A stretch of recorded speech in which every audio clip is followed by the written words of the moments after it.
بسم الله الذي لا يضر مع اسمه شيء في الأرض ولا في السماء وهو السميع العليم. السلام عليكم ورحمة الله وبركاته. إن الحمد لله نحمده ونستعينه ونستغفره ونعوذ بالله من شرور أنفسنا ومن سيئات أعمالنا. من يهده الله فلا مضل له ومن يضلل فلا هادي له. أشهد أن لا إله إلا الله وحده لا شريك له وأشهد أن محمدا عبده ورسوله. أما بعد. Alhamdulillah Rabbil Alamin. Syukur kita kepada Allah Subhanahu Wa Taala. Pada hari ini kita akan ditemukan lagi walaupun secara rakaman setelah selesai kita bercuti selama 2 minggu kan. Baik, bagi adik-adik pelajar tahun 5, kita akan meneruskan pengajian kita berkaitan dengan fiqh. Dan hari ini kita akan masuk kepada tajuk pengurusan jenazah ataupun skopnya adalah hari ini iaitu solat jenazah. Solat jenazah. Adik-adik para pelajar sekalian boleh membuka buku teks pada muka surat 28 untuk kita memulakan bacaan buku teks kita bagi tajuk solat jenazah. Baiklah, mari kita baca bersama-sama. Yang pertama, hukum solat jenazah adalah fardu kifayah. Kan? Hukum solat jenazah fardu kifayah. Apa yang perlu kita fahami kat sini? Bila disebutkan fardu kifayah di sebuah tempat, jika berlakunya kematian, maka perlulah ada sekumpulan manusia yang menguruskan jenazah tersebut, kemudian solatkan jenazah tersebut. Jika tidak ada orang yang melakukan perkara ini, maka satu kampung tu akan mendapat dosa daripada Allah. Jadi bila terdapat sekumpulan manusia, sekelompok manusia yang menguruskan jenazah dan solatkan jenazah, maka orang Islam yang lain di kawasan itu terlepas daripada tanggungjawab ini, fardu kifayah ini. Maka kita kena tanamkan dalam hati kita, bila sebut sahaja fardu kifayah, kita kena tanamkan, kalau boleh, kalau ada kemampuan, kita lipatkan diri kita dulu sebelum orang lain untuk melaksanakan tanggungjawab fardu kifayah ini. Okey, baik. Kemudian haram menyembahyangkan jenazah orang yang kafir. Orang kafir kita tak solat jenazah dia. Itulah keistimewaan orang Islam. Apabila dia mati pun ataupun dia telah meninggal dunia, kita tetap mendoakan dia. Apa maksud solat? Solat di sini ada juga bermaksud kita mendoakan jenazah itu kan. Pada rakaat pada takbir yang ketiga dan keempat kan kita doakan jenazah, Allahumma ghfir lahu warhamhu wa'afihi wa'fu anhu bagi jenazah lelaki, dan juga bagi jenazah perempuan, Allahumma ghfir laha warhamha wa'afihi wa'fu anha kan. Okey, main. Kemudian kita masuk kepada rukun solat jenazah. Yang pertama, kita harus menetapkan niat. Niat di mana? Di dalam hati. Kalau di mulut dia panggil lafaz, kalau di dalam hati kita panggil niat. Buatkan lintasan sahaja ke solat solat jenazah kerana Allah Ta'ala. Kemudian berdiri betul kan, berdiri betul, tak mau sengit-sengit, tak mau bergoyang-goyang lagi. Kemudian takbiratul ihram dan membaca surah Al-Fatihah. Kemudian kita takbiratul ihram, Allahu Akbar. Kemudian membaca surah Al-Fatihah. Bismillahirrahmanirrahim. Alhamdulillahi Rabbil Alamin. Ila akhir ayat. Dan ini kita baca secara sir ataupun secara senyap. Jangan kita baca macam imam pula kan. Dan imam pada solat jenazah pun dia tak baca kuat kan. Kemudian takbir kedua dan membaca salawat. Yang perlu diingatkan, solat jenazah ni tak ada rukuk, tak ada sujud. Hanya ada berapa takbir? 4 takbir. Allahu Akbar, baca Fatihah. Kemudian Allahu Akbar, baca salawat. Paling kurang baca Allahumma salli ala Sayyidina Muhammad wa ala ali Sayyidina Muhammad. Ataupun paling sempurna adalah salawat dalam tasyahud akhir kita tu. Allahumma salli ala Muhammad kama sallaita ala Ibrahim wa ala ali Ibrahim wa barik ala Muhammad wa ala ali Muhammad kama barakta ala Ibrahim wa ala ali Ibrahim fil alamin innaka Hamidum Majid. Ini selawat yang paling baik yang diajarkan oleh Nabi sallallahu alaihi wasallam. Kemudian takbir yang ketiga dan membaca doa untuk jenazah, seperti mana yang ustaz sebutkan tadi. Kemudian takbir yang keempat dan membaca doa untuk sekalian orang Islam. Kemudian pada takbir yang keempat juga kita angkat takbir takhir, kemudian baca doa untuk jenazah dan juga untuk sekalian orang Islam. Kemudian memberi salam. Dah habis takbir yang keempat, kita akan bagi salam. Assalamualaikum warahmatullahi, Assalamualaikum warahmatullahi, kan? Khalas, habis. Kemudian tengok pada muka surat 29, syarat jenazah yang disolatkan atau disembahyangkan. Ada syarat. Ada berapa syarat jenazah yang disolatkan? Ada tiga syarat. Yang pertama, jenazah orang Islam. Jenazah yang kita nak solatkan tu kita pastikan mestilah jenazah orang yang Islam, kan? Kalau dia dah murtad macam mana, Ustaz? Kalau dah orang murtad, dah ada dokumentasi bahawa benar dia telah murtad, maka kita tak perlu solat jenazah dia. Kalau masih sama-sama dikatakan orang dia telah murtad, maka tak apa, kita ambil hukum asal dia masih Islam. Kemudian yang kedua, jenazah telah dimandikan kecuali mati syahid, kan? Semua jenazah kena mandikan. Dan banyaklah sebab-sebab dan hikmah dia kenapa kita kena mandikan jenazah ni. Antara salah satunya supaya dia bertemu Allah dalam keadaan yang suci daripada hadas kecil dan juga hadas besar, kan?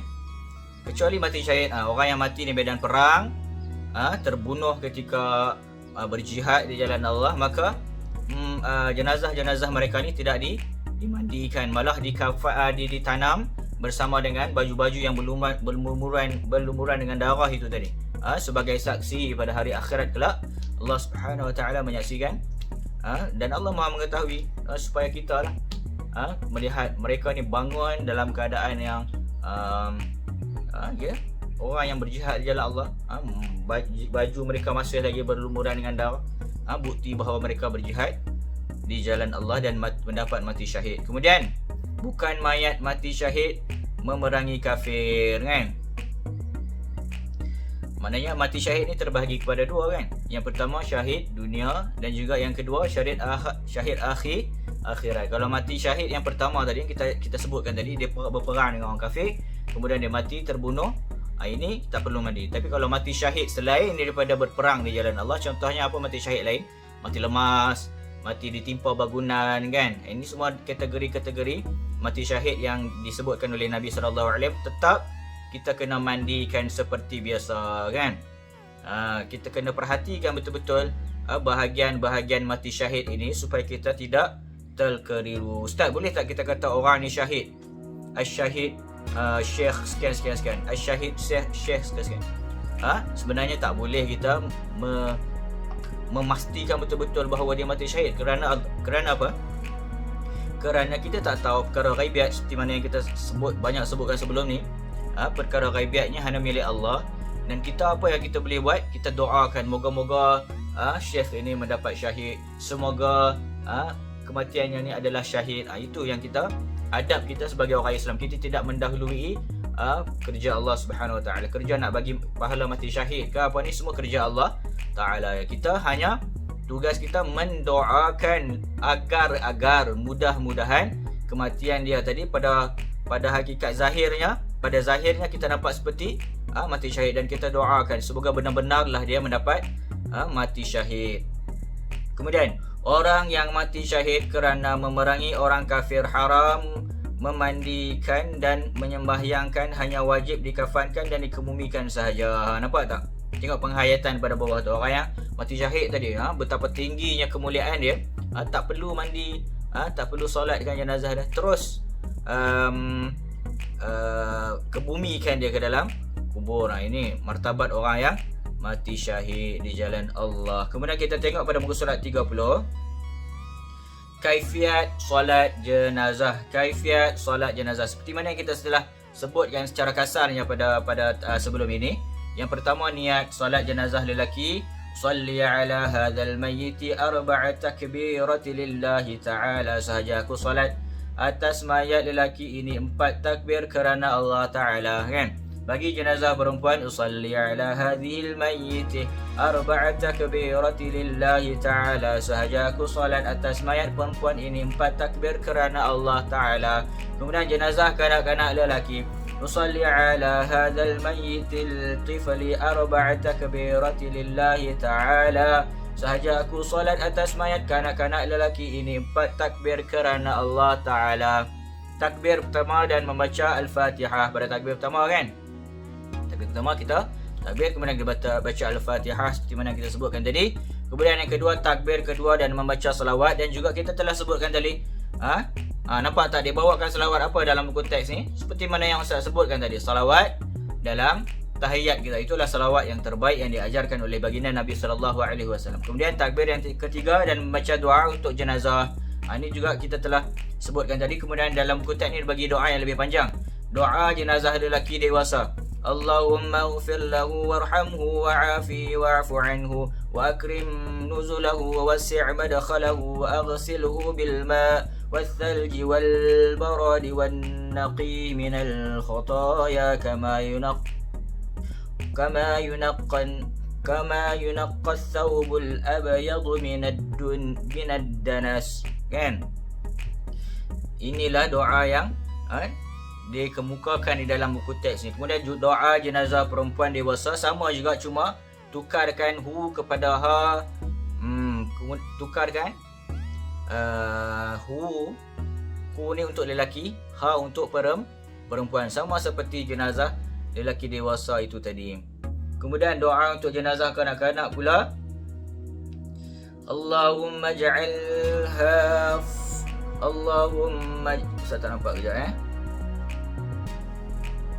Allahumma ja'alha faratan li abwaiha wa salafan wa zukhran wa i'tibaran wa shifa'an wa thaqil mawazinahuma wa afrigh as-sabr ala qulubihima wa la taftinhuma ba'daha wa la tahrimhuma ajraha. Nampak tak doa ini? Semua kita boleh baca ulang-ulang kan.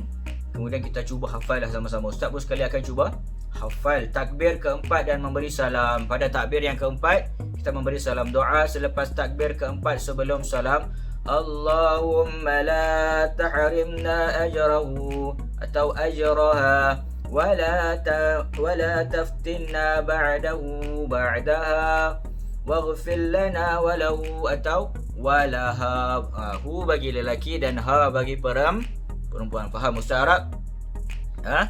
Ada di kalangan kita pun dah pernah kan menghadiri solat jenazah, dan dia telah tahu pun serba sedikit tentang solat jenazah ni, dan kita belajar pada hari ini untuk kita recall balik, ingat balik apa yang kita telah lakukan sebelum ni, dan kemudian kita detailkan sikit apa sebenarnya setiap bacaan pada setiap takbir itu tadi, dan kita mengetahui syarat-syaratnya, dan kita mengetahui boleh tak solat untuk orang kafir ni sebenarnya tak boleh, diharamkan untuk kita solat kepada orang kafir. Kemudian tengok pada muka surat 33 tu.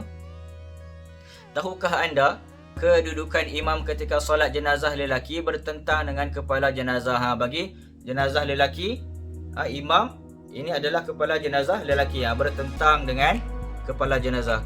Kedudukan imam ketika solat jenazah perempuan bertentang dengan pinggang jenazah. Untuk jenazah perempuan pula, kita bertentang dengan pinggang dia. Kalau lelaki dengan kepala dia, kalau jenazah perempuan dengan pinggang. Kemudian amalkan melaksanakan solat jenazah ketika berlaku kematian. Kalau boleh, baik, banyak pahala yang Nabi SAW ceritakan kepada orang yang melaksanakan tugas mensolatkan jenazah. Kalau dia pergi solatkan jenazah, kemudian dia pergi kepada kuburan pula untuk memerhatikan jenazah tu dikebumikan sehingga selesai, maka Nabi SAW beritahu dia akan mendapat 2 qiran. Dia akan mendapat dua qiran. Kemudian sahabat tanya kepada Nabi SAW, apa qiran ni? Apa maksud qiran ni wahai Nabi SAW? Kemudian Nabi SAW jawab, 1 qiran sebesar, pahala sebesar gunung Uhud. Gunung Uhud ni besar adik-adik, pelajar sekalian. Dan 1 qiran sahaja sudah besar. Tapi kalau orang yang melaksanakan tugas dan tanggungjawab ini sehingga selesai kebumikan jenazah, dia mendapat 2 qiran. Pahala sebesar 2 gunung Uhud. Sangat besar kan? Jadi ini adalah salah satu cara untuk kita mendapat ganjaran daripada Allah Subhanahu Wa Taala. Diniatkan kerana Allah Subhanahu Wa Taala. Antara kelebihan-kelebihan lain yang kita dapat sewaktu melaksanakan tanggungjawab ini, kita boleh lebih menginsafi diri kita bahawa setiap yang hidup tu akan meninggalkan dunia kan. Kehidupan kita kat dunia ni tak kekal. Kehidupan di dunia ni hanyalah sementara kan, main-main sahaja. Yang kekal, yang abadi, kehidupan di akhirat kelak kan.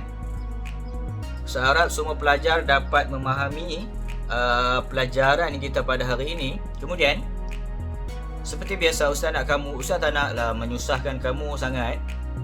Cumanya Ustaz nak suka untuk Ustaz ingatkan supaya kamu menulis nota saja secara ringkas. Tak perlu ikut sebiji-biji macam buku teks. Buat nota dalam bentuk peta minda yang menarik, sangat penting dengan menarik, dengan colourful, supaya kamu mudah untuk kamu buat rujukan balik di kemudian hari nanti kan. Benda ni boleh dipakai sampai kamu besar, sampai kamu meninggal dunia, boleh pakai nota ni kan. Sangat penting. Walaupun nampak macam alah biasa je lah solat jenazah, saya pun tak tahu tapi tak apa, buat nota cantik-cantik, peta minda ke, buat pokok ke, ataupun apa-apa kreativiti kamu terpulang kepada kamu, kemudian buat nota. Kemudian jangan lupa untuk siapkan aktiviti ataupun latihan berdasarkan buku aktiviti masing-masing yang ada pada tangan kamu. Ustaz mengamanahkan kerja ini kepada kamu. Nanti bila ada masa yang sesuai, Ustaz akan semak setiap orang daripada kamu, buku nota dia, kemudian buku aktiviti dia, selesai ataupun tidak. Ustaz harap semua dapat memberi kerjasama yang baik. Setakat ini sahaja kuliah kita pada hari ini. Aqulu qawli hadza wa astaghfiruka wa atubu ilaik. Subhanakallahumma wa bihamdika asyhadu an la ilaha illa anta wa nastaghfiruka wa natubu ilaik. Assalamualaikum warahmatullahi wabarakatuh.